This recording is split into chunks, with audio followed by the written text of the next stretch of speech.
Hello.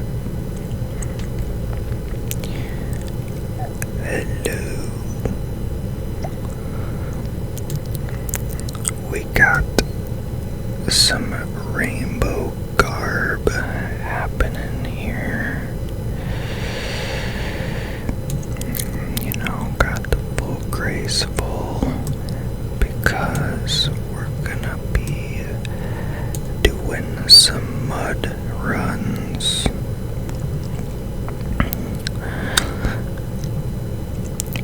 I did some practice runs,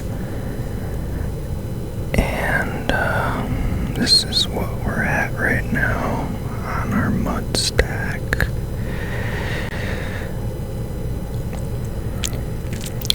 Surely we'll be able to break the 2K threshold in this video. So I pretty much think that I've got this run down pat, I would say.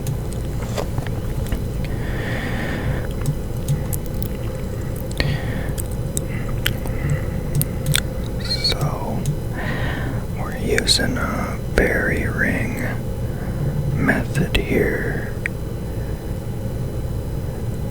The best method would be an eternal slayer ring, because it would spawn you right there and you wouldn't have to mess around with going through fairy rings.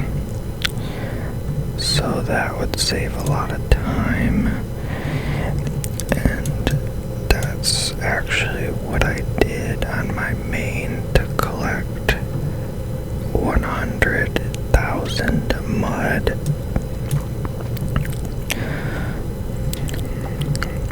But eternal slayer rings are a bit harder to get on an iron.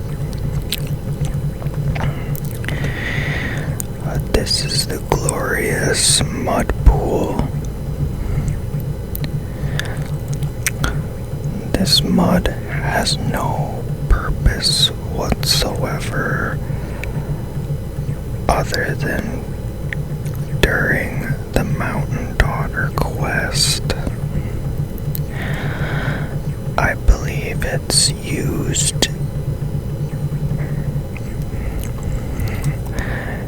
to be able to climb that tree there, as apparently the sticky mud gives you good grip on it.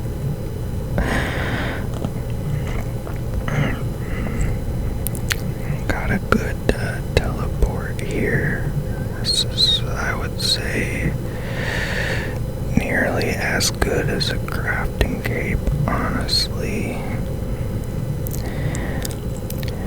And the cool thing about it is we can wear the graceful cape.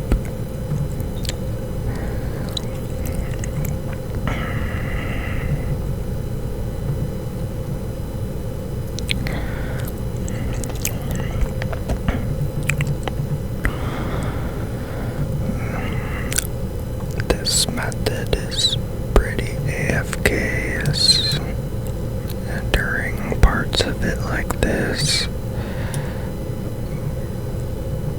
We can actually get a good decent amount of AFK time running here.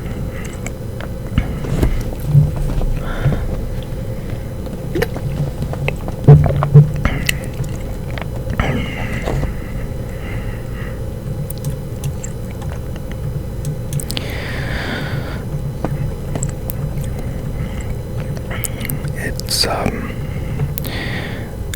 if you can hear this, this mud makes a pretty satisfying, unique sound when you collect it.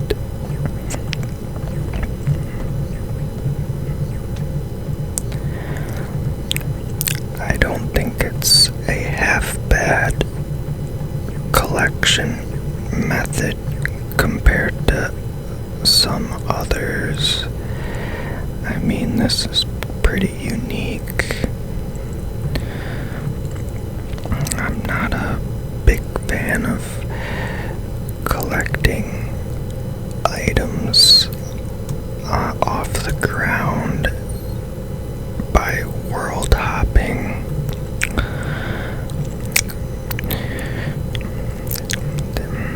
There's a lot of items in the game that you can collect like that, but it's just not as satisfying and fun compared to some of these wackier items you can collect.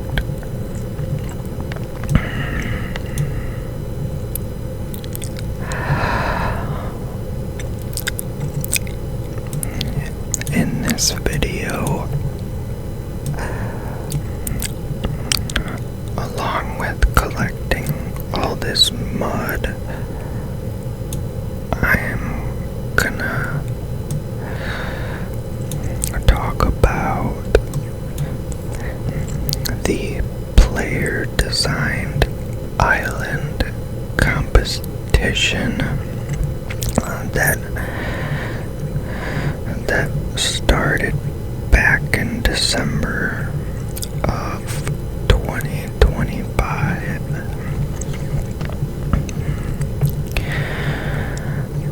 Jagex released a competition to the player base to design a new little island that'll kind of go along with the sailing skill.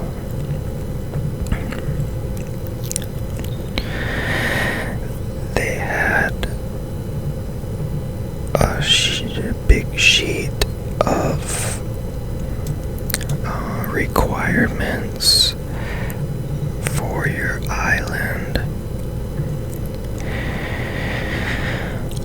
like the island must not have more than one boss, one new boss, and no more than 3 skilling activities, I believe. They had quite a few rules like that to try to incentivize the player to create an island that isn't too over the top in terms of work to create it, as they just wanted something they could create in a reasonable time frame.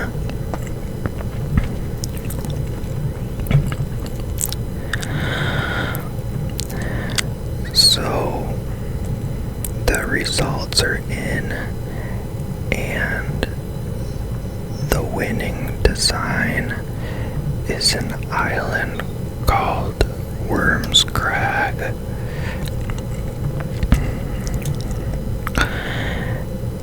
It's gonna be coming out in 3 days from now, so I'm pretty excited.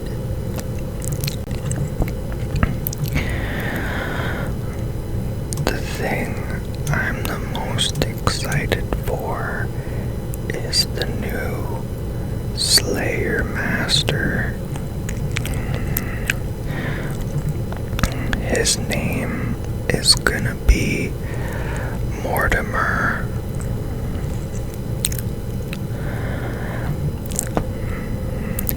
He's gonna have a special mechanic where you will be able to pick from 3 different tasks that he proposes, and you'll be able to get special modifiers for your task, such as increased Slayer XP, increased monster count, and my personal favorite for 300% increased chance for superior Slayer monsters to spawn.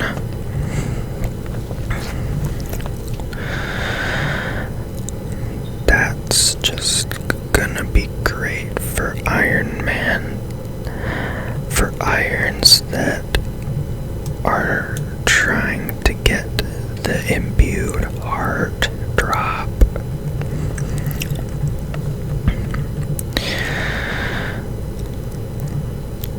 The imbued heart can then be upgraded to a saturated heart, and it is very powerful as it gives a pretty wicked boost to your magic level, and it's a boost similar to a divine potion in the fact that the boost does not drain over time, but rather has a fixed time. I believe it's around 5 minutes or so.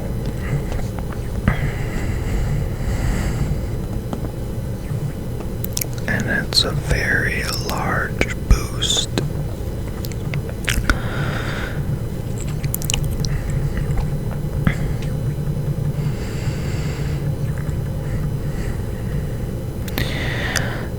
So, I actually did in fact submit a island design for the competition back in December,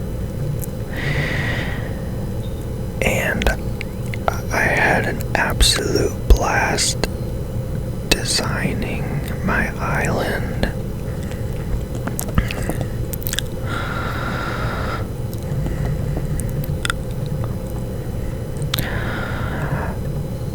So I thought I did a pretty good job, but I realized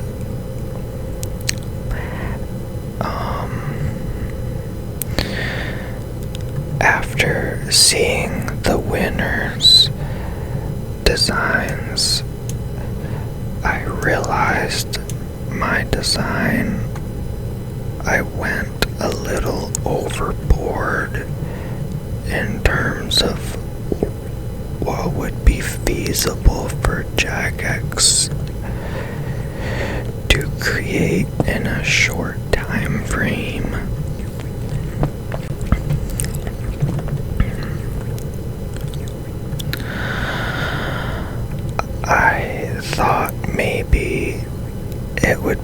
safe to go a little overboard so that if they wanted to, they could cut some different activities and just keep the best ones.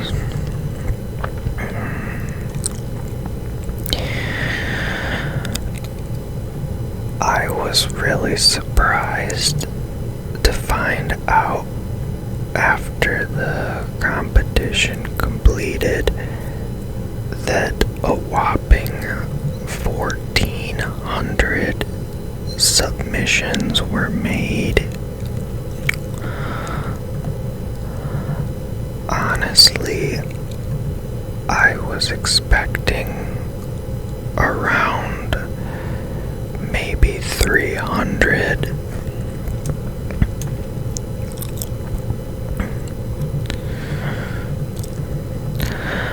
I worked pretty hard on my design.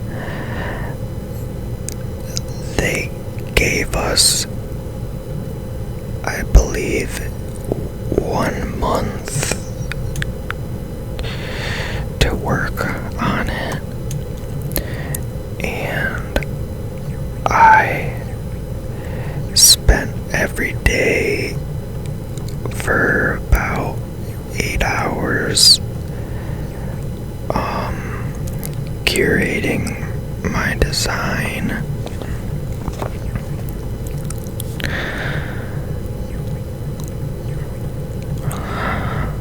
So I'll just go ahead and list off some of the main points of my design idea.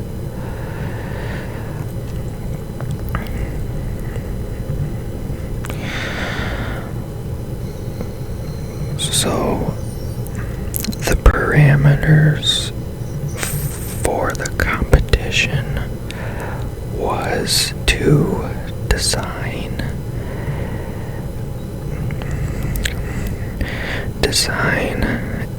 a small island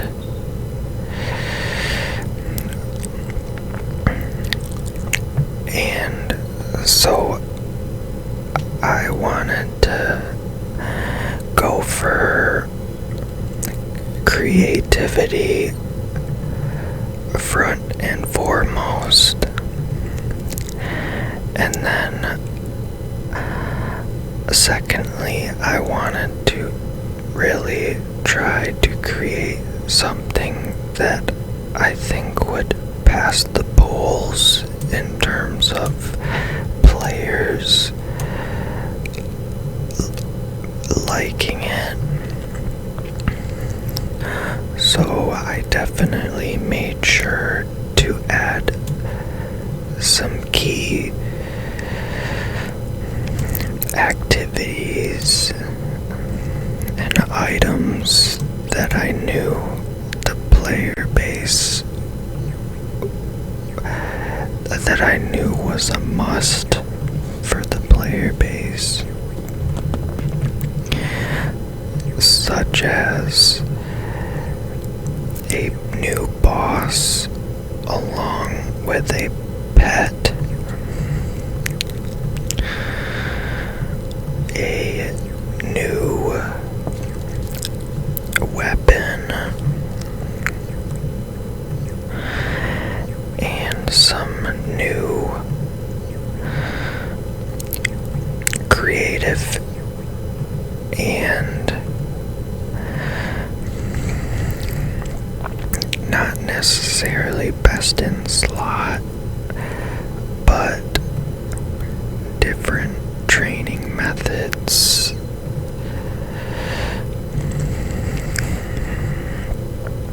for skilling.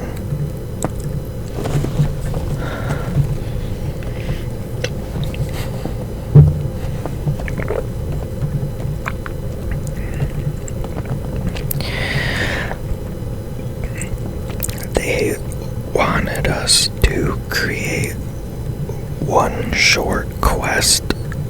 along with our island.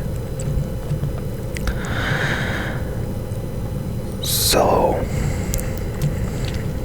I'll kind of take you through the main points of my design.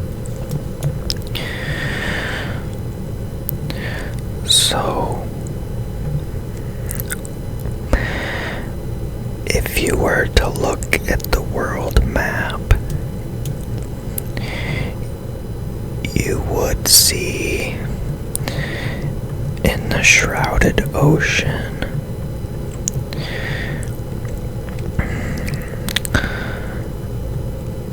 about here maybe, or possibly here,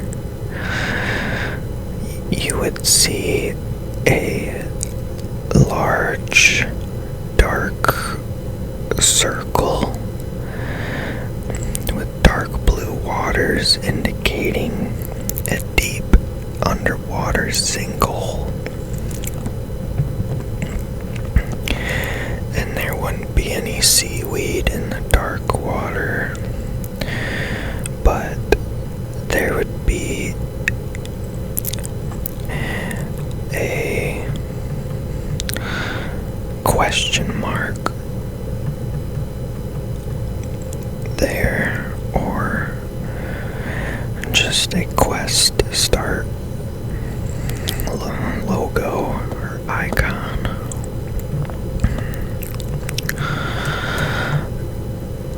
So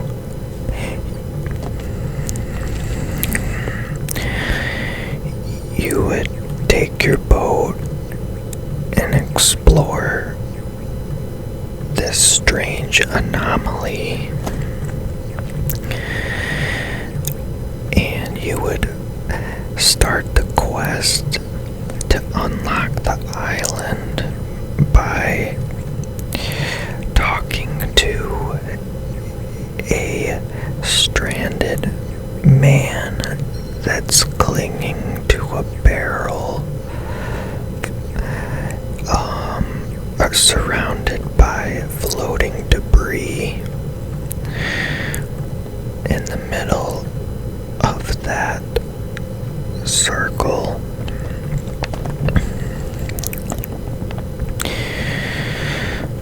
I'll try to keep it brief, but essentially he gives you a dry suit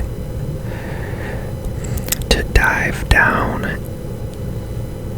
and retrieve his townsfolk's bodies, because there used to be an island right there, but it sunk into the ocean.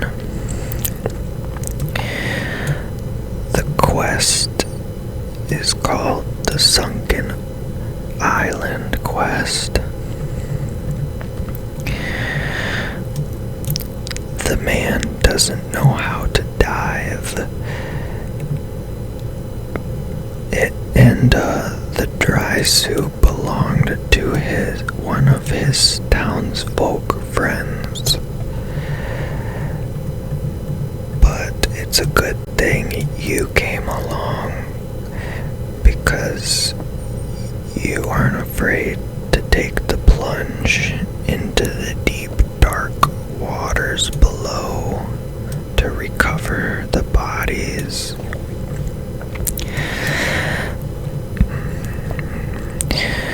The dry suit is a top item that also takes up the leg slot, as it's a suit. Well, also and the special effect is that it'll keep you warm in the deep, dark, abyssal waters that you are diving down to.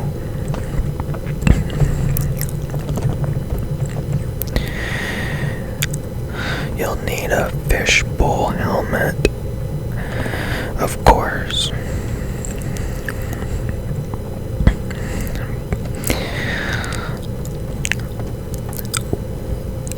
The abyssal zone,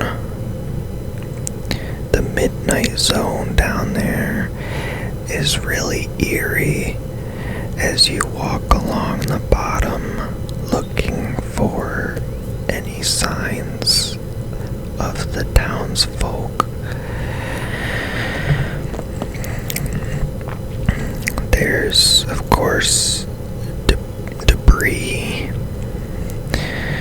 from the village scattered around,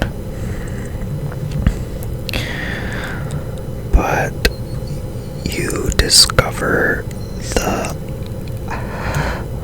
island's sunken bar that looks surprisingly intact on the ocean floor. You go ahead and enter the building through a trap door in the basement, and come to find out there's a big air pocket in the bar, and many of the townsfolk are surviving in that air bubble.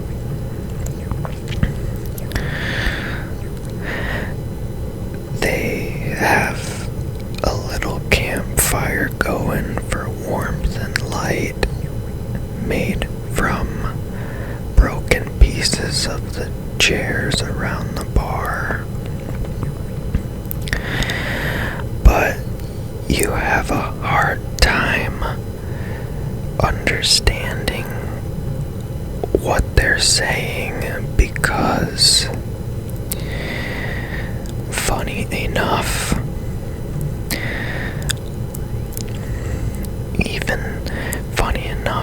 they are all completely drunk because all they had to drink was the alcohol on hand.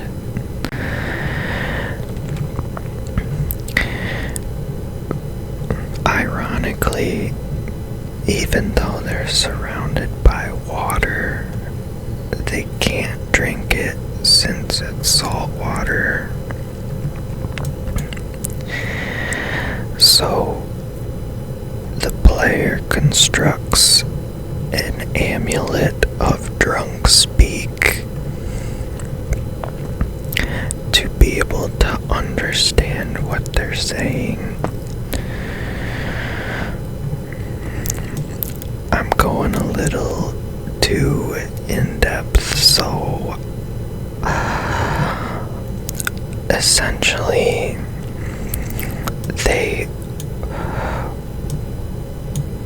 they want to know why the island sunk, and come to find out the sinkhole was caused by some giant serpent-like monster tunneling too many holes underneath the island floor. So you must go and defeat the monster, which is called the Arbalisk. It's a serpent-like monster covered in kelp.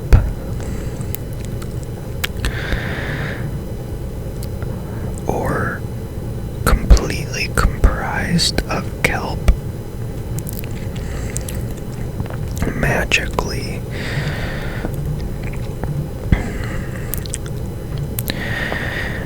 The way to defeat the monster is you have to create a special weapon called the brine sickle, similar to the brine saber.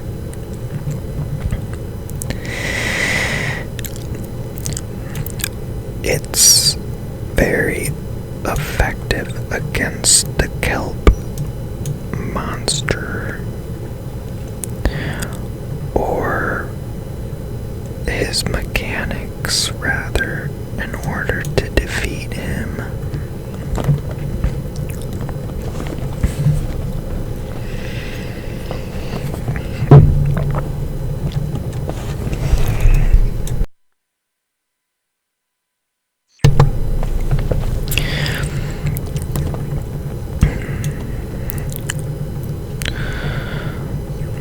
So,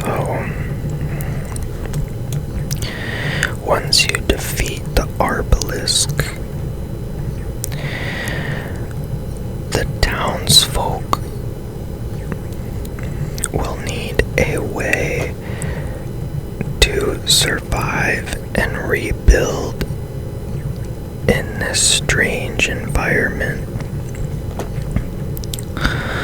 So for the second half of the quest, you would create 3 different alcoholic tonics using the herb lore skill. You have to use alcohol because there's no water, clean, fresh water at hand. You create 3 new types of alcoholic potions so that they can survive underwater.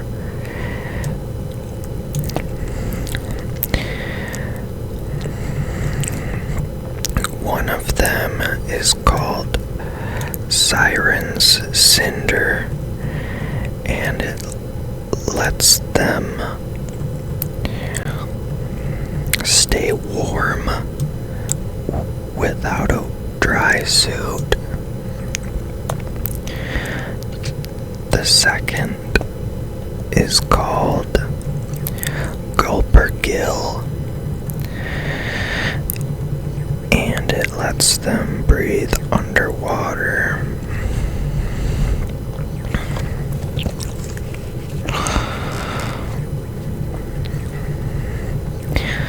I can't remember what the third one was called, but it gives them a bioluminescent glow so they can see underwater without a lantern.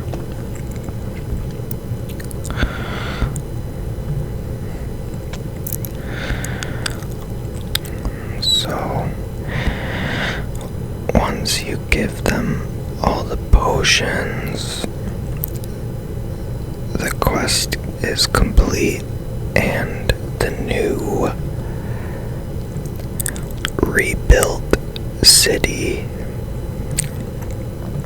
is accessible now and completed.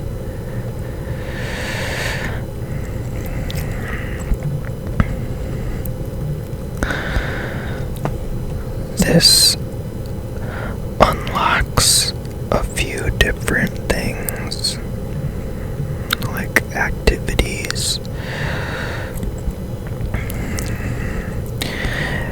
a new herb lore activity, so you can actually utilize these 3 new alcoholic potions for yourself, of them will make the boss fight easier, as they all will free up slots so that you can do more DPS to the boss and get quicker kill times.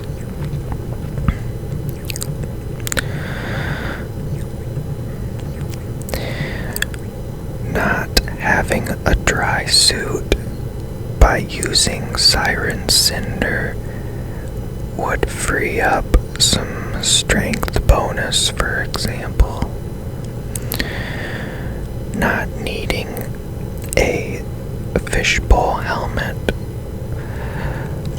or a water-breathing amulet would help too. And not needing to wield an abyssal lantern to see in the dark environment would free up a slot for your defender, for example, and also free up a slot so you don't need a lantern in your inventory.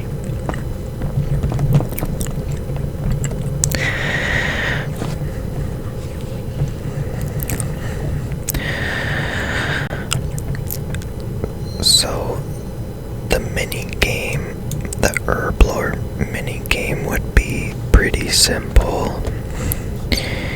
You just collect ingredients throughout the town with the different activities that are available.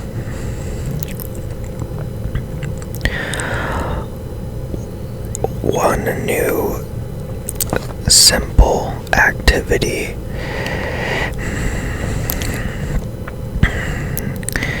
is geothermal vent smelting.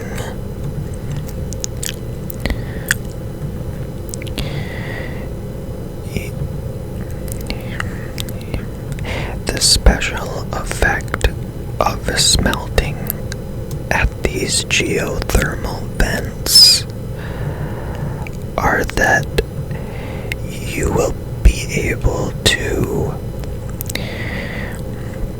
create bonus molten glass from giant seaweed, just like if you had access to the super glass make lunar spell. So this would be a different way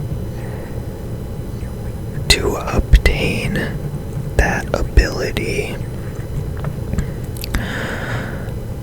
and it would give a different way to different XP other than magic XP to make the glass. While you are smelting at the vents, there is a common chance that you will receive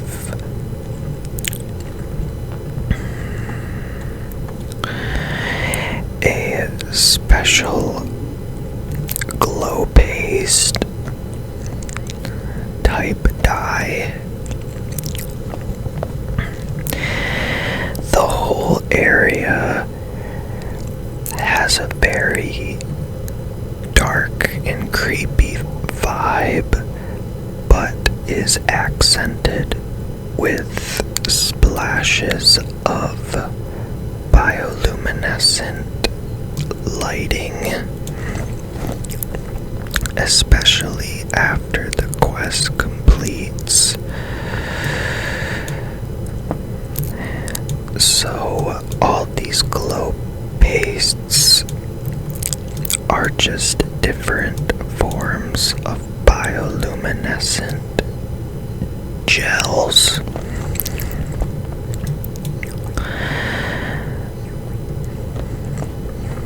I don't remember what the paste is called that you get from these vents, but you use it on the alcohol in the bar to create Siren's Cinder, which you can turn in to the townsfolk's stash for them to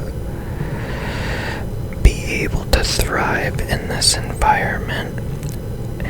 And you get points from the reward shop where you can actually buy potion forms for yourself of these 3 different potions, along with some other rewards such as a cosmetic boat paint that will give your vessel a blue-green bioluminescent glow, similar to the Flying Dutchman's ghost ship. Another cosmetic reward that will allow you to alter the appearance of your abyssal lantern, and instead you will be holding a anglerfish in a jar that will act as a light source from its lure.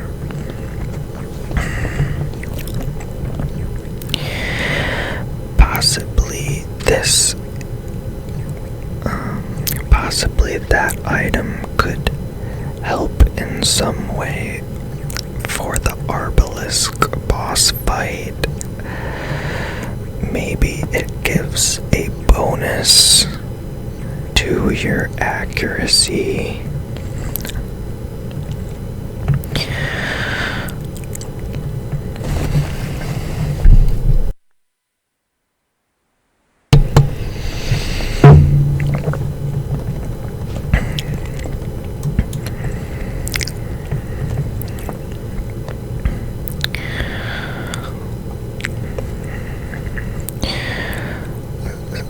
These potions, of course, wouldn't be super overpowered and meta changing outside of the boss, as requested by the rules for the island by Jagex.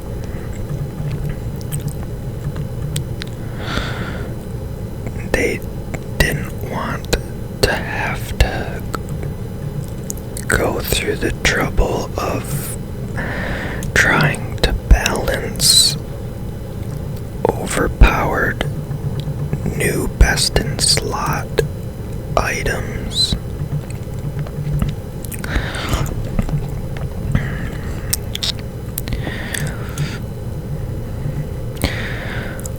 But the cool thing about these potions are that you can use them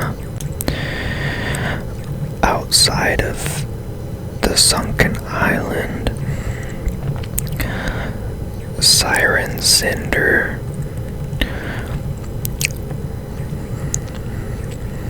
you can use to eliminate the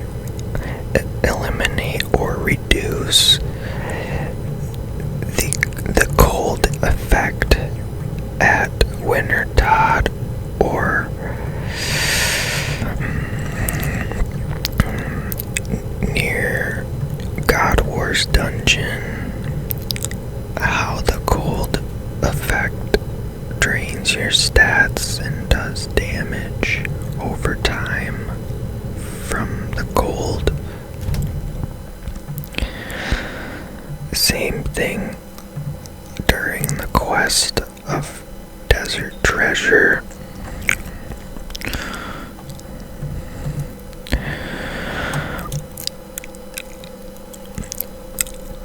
The bioluminescent potion you can use to free up your inventory. For example, at Giant Mole, you would be able to pre-pot the potion at your bank, and it would give you a long duration of giving off a bioluminescent glow on your body, so you can see in dark places without a lantern at all.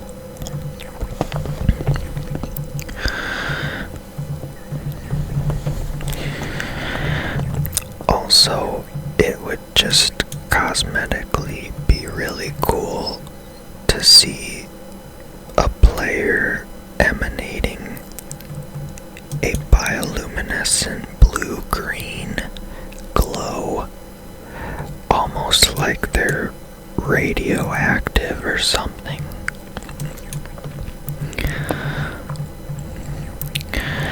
And then, of course, Gulper-Gill potions are just water-breathing potions.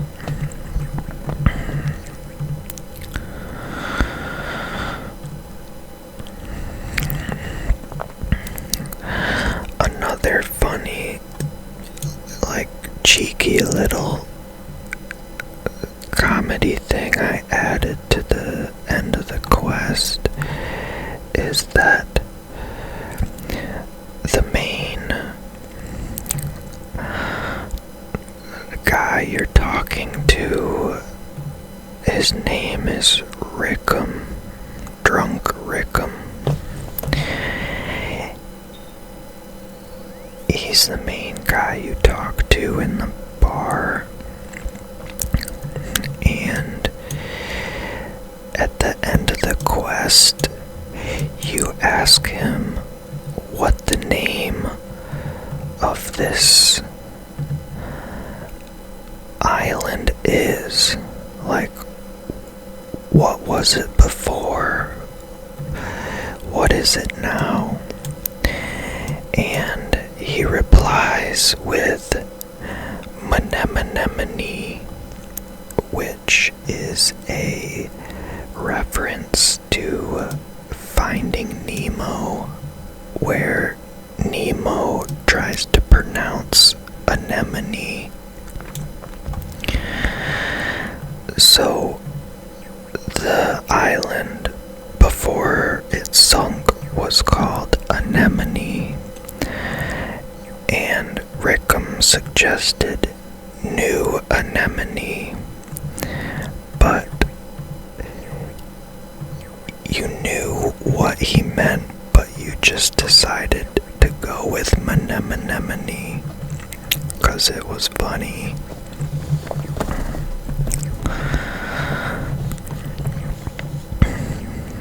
New Manemane.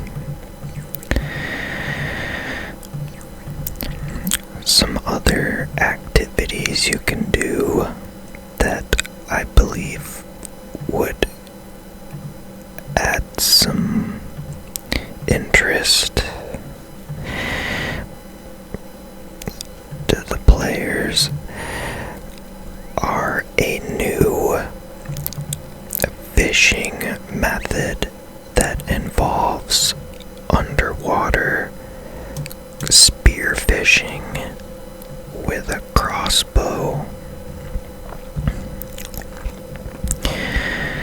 This would be a method that you would pay attention more, so it's not really AFK, but would say it would yield XP rates similar or slightly lower or higher than barbarian fishing. But I tried to make it as easy to implement as possible by simply, you would buy from the townsfolk a spearfishing bolt. It's a bolt with a string on it, so you can reel the prey in. But the nice thing is you can use this bolt with any crossbow of your choice. But the best crossbow to use would be the heavy ballista to show it some love, give it some use outside PvP.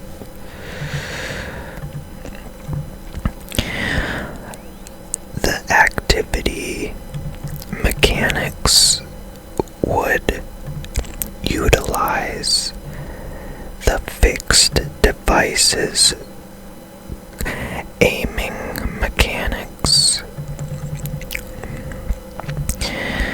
The fixed device is that big rocket launcher thing that shoots dyed frogs at sheep during the Plague City quest.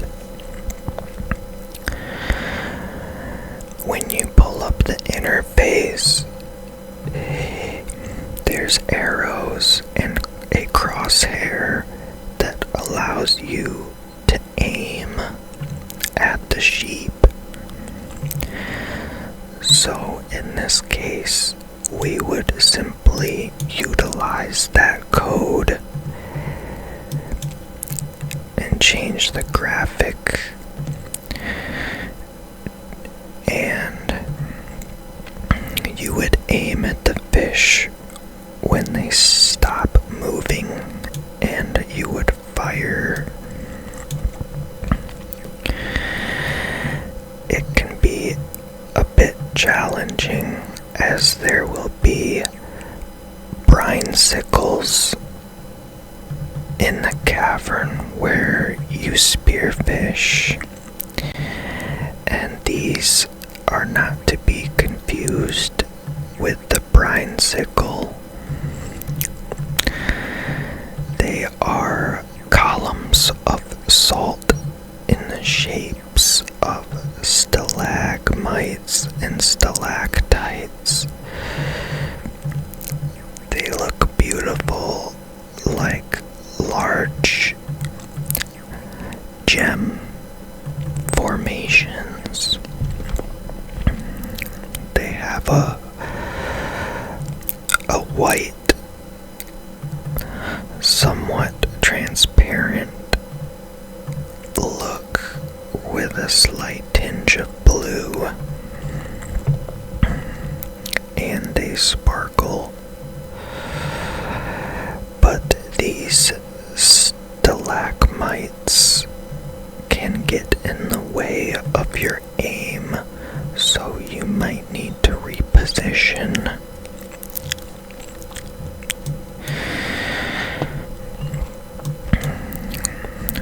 I would, to make it easier on Jagex, I simply just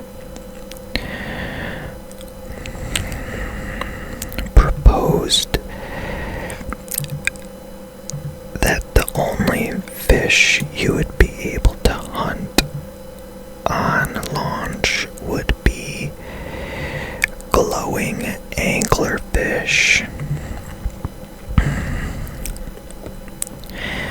which you can use a knife on to extract the glowing pigment for the bioluminescent potions, as well as a standard raw anglerfish.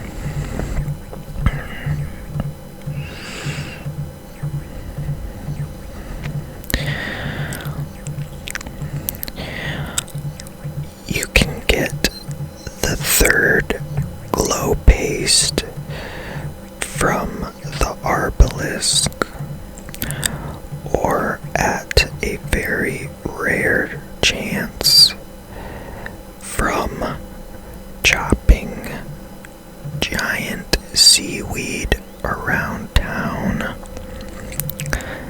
as another way to obtain giant seaweed other than growing it. But it would need to be very slow to gather, so it's not OP.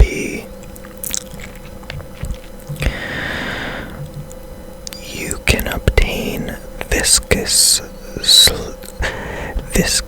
glow paste from at a rare drop rate, chopping the seaweed with a sickle, which gives woodcutting XP,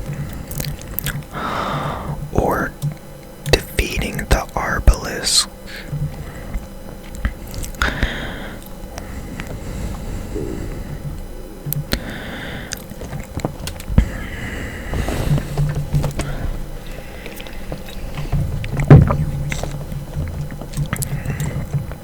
Like I said, I went a little overboard and added one more activity,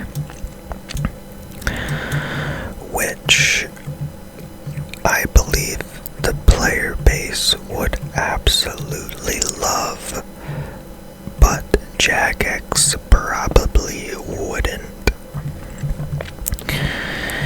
And that is AFK agility cave diving, underwater cave diving.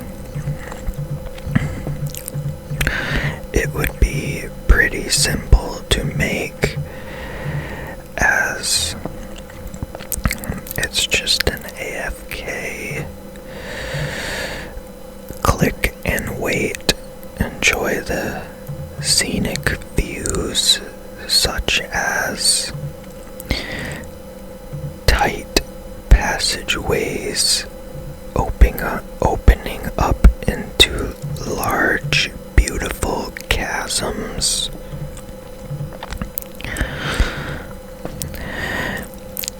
You would be able to use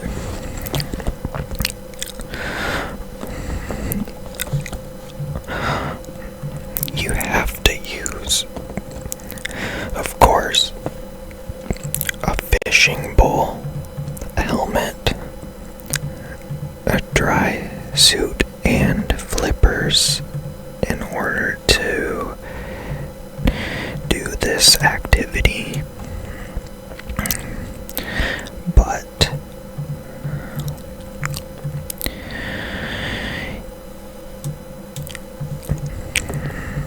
you can actually make a water-breathing potion that came out during the sailing update. You can wear that instead of a helmet to increase the AFK time further, so you don't have to unequip your fishbowl helmet during one of the mid-run tight squeeze restrictions that require you to remove your helmet for a brief moment to squeeze through. as well as your diving apparatus. You can also use water-breathing potions to eliminate the need for the diving apparatus and fishbowl helmet altogether to automatically squeeze through the tight restriction without needing to click at all.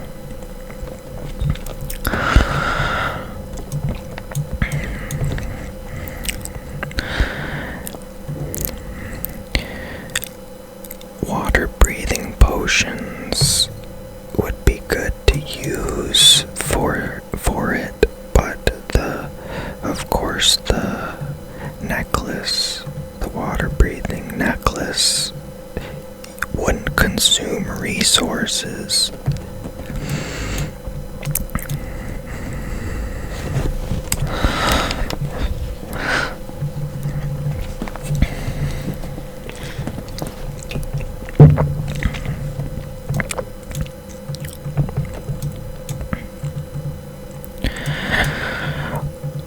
One thing that could have really detracted Jagex from considering this design was possibly the fact that it is an underwater environment, and I would assume it would be very time consuming and difficult to code and add new swimming combat animations for the boss fight. But I did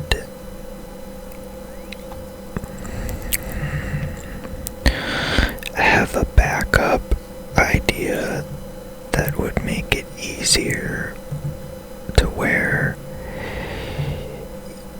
you simply would be walking underwater for the boss fight, so they wouldn't have to create new swimming combat animations.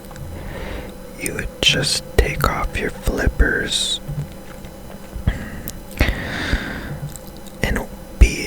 in order to fight.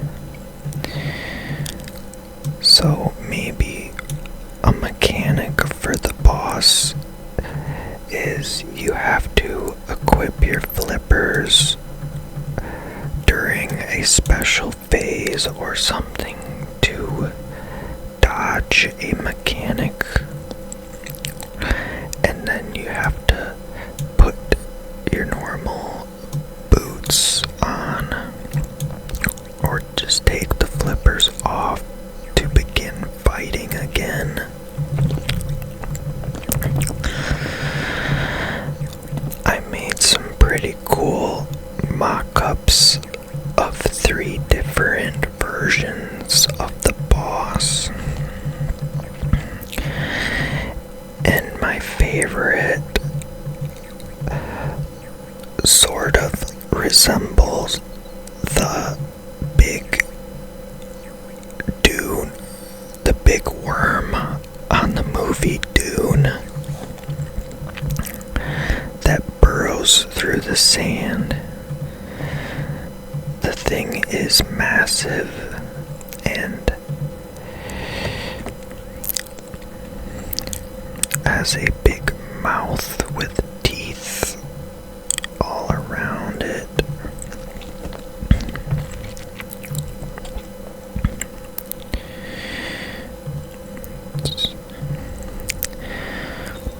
And the monster is completely composed of kelp, so you can kind of see through it at certain angles.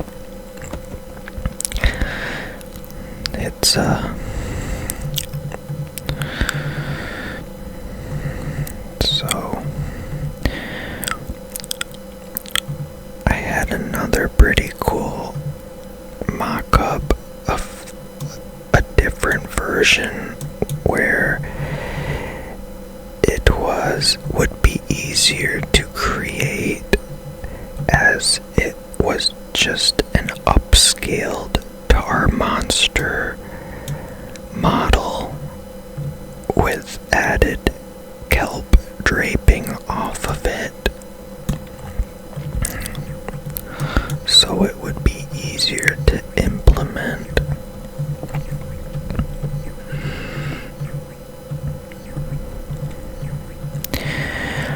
Let's talk about the brine sickle. The brine sickle.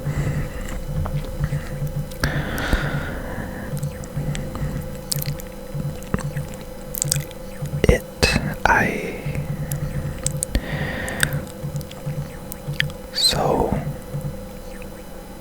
it looks really cool in my opinion. It's a one-handed melee weapon,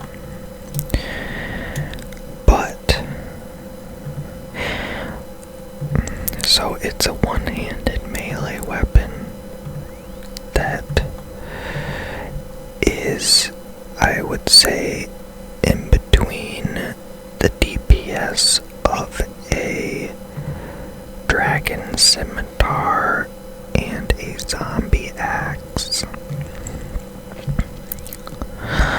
But the real gem about it is that you can obtain a special drop from the boss called a strand of kelp,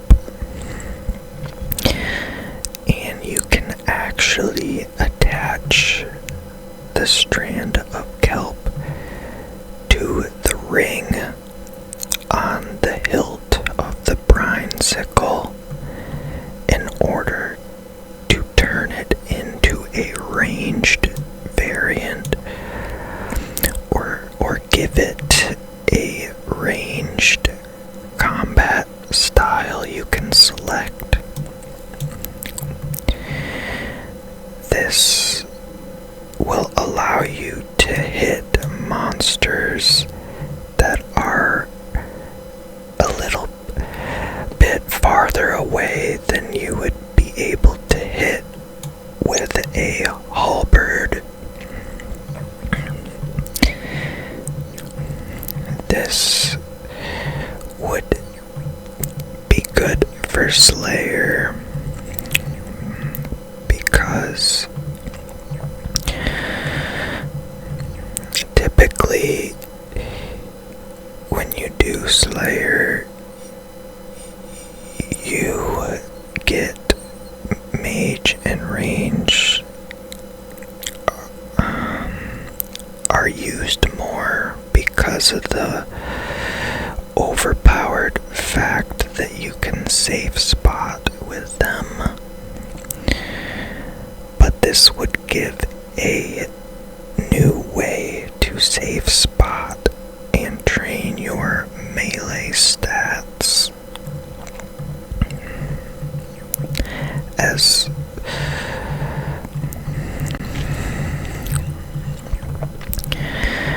it would use melee gear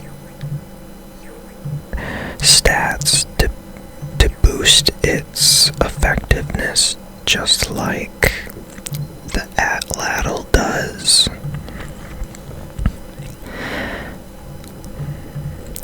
The animation would be really cool because you would throw the sickle like a boomerang, and the spinning sickle would pass through the enemy, damaging it,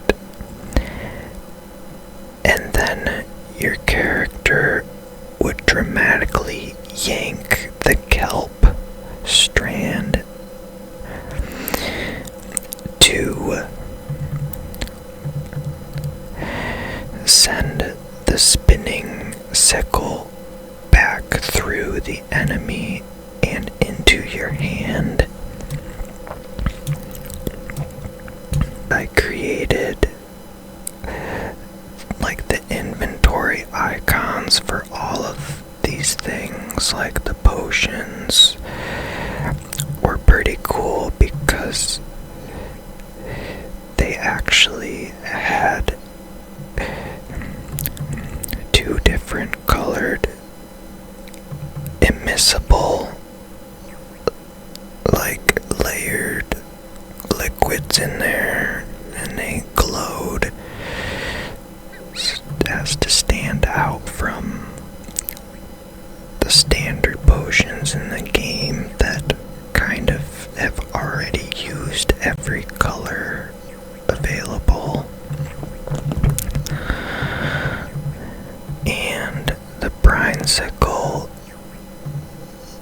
I made that look pretty cool, I think. It looked pretty old school.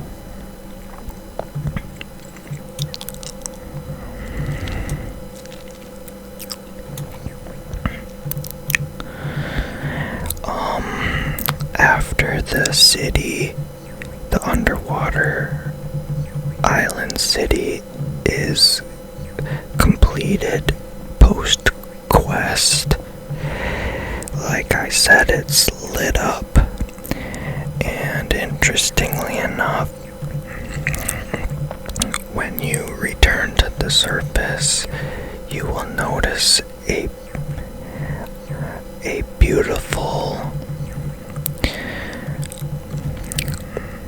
blue-green glow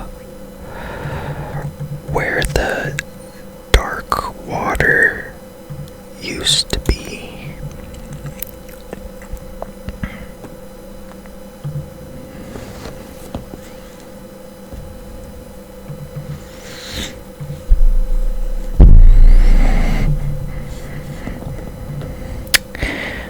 Well, let's just see. Well, that's looking pretty good. We actually got pretty much exactly 1,000 mud in this video. So I would say about 1,000 mud an hour is what we're running. So that's cool. We started at 1,800